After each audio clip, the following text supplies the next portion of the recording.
सबसे पहले तो ये अल्टरनेटिव कॉन्सेप्शंस होते क्या है। स्क्रीन पे आपको एक फ़ोटो दिख रहा है और ये फ़ोटो देखते ही आप इसे पहचान लेंगे कि ये एक सोलर एक्लिप्स है, यानी सूर्य ग्रहण। और इसका एक साइंटिफिक एक्सप्लेनेशन भी है कि जब मून सन और अर्थ के बीच में आता है तो मून का शैडो जो है वो अर्थ पे गिरता है और वहाँ पे अंधेरा छा जाता है। और क्योंकि मून सन को ब्लॉक कर रहा है तो सन एक्लिप्स हो जाता है, तो ये है सोलर एक्लिप्स।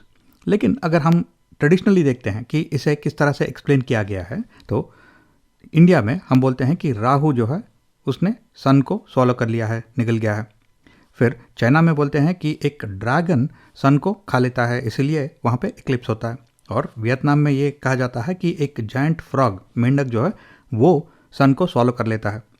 और कोरिया में बोलते हैं कि स्काई में कुछ कुत्ते होते हैं, डॉग्स, और वो सूरज को चुरा के ले जा रहे हैं, इसीलिए सोलर एक्लिप्स होता है। और नॉर्डिक कंट्रीज़ में ये कहा जाता है कि एक वुल्फ जो है वो सन को खा रहा है, इसीलिए सोलर एक्लिप्स हो गया है।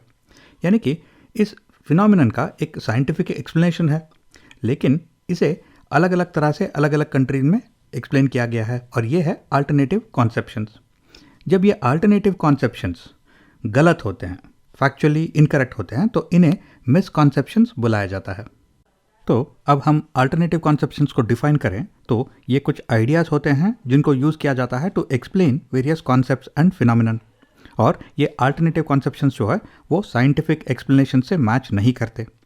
तो ये अल्टरनेटिव कॉन्सेप्शन जो है वो सिर्फ एक इमेजिनेटिव एफर्ट होता है to describe and explain the world around us. जैसे कि सोलर एक्लिप्सेस सदियों से हो रहे। जो पहले ह्यूमन बींग्स थे, जब उन्होंने सोलर एक्लिप्स देखा तो उनको डर लगा होगा कि ये सन कहाँ जा रहा है, सन डिसअपियर क्यों हो रहा है। तो उनको कुछ तो एक मेथड चाहिए था, कुछ तो एक आइडिया चाहिए था जिसके थ्रू वो इस फिनोमिनन को अंडरस्टैंड कर पाए और दूसरों को समझा पाए।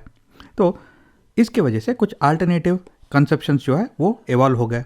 जैसे कि राहु सन को निकल रहा है, या फिर एक ड्रैगन सन को निकल रहा है, या फिर एक फ्रॉग सन को खा रहा है।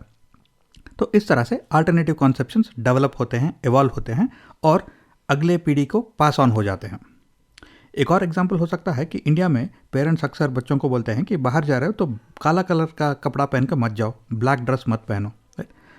और इसका एक साइंटिफिक एक्सप्लेनेशन है कि ब्लैक कलर जो है वो ज़्यादा हीट अब्जॉर्ब करता है, और क्योंकि इंडिया में ऑलरेडी ज़्यादा गर्मी है तो अगर आप ब्लैक कलर के शर्ट पहन के बाहर जाते हो तो शायद आपको हीट स्ट्रोक हो सकता है।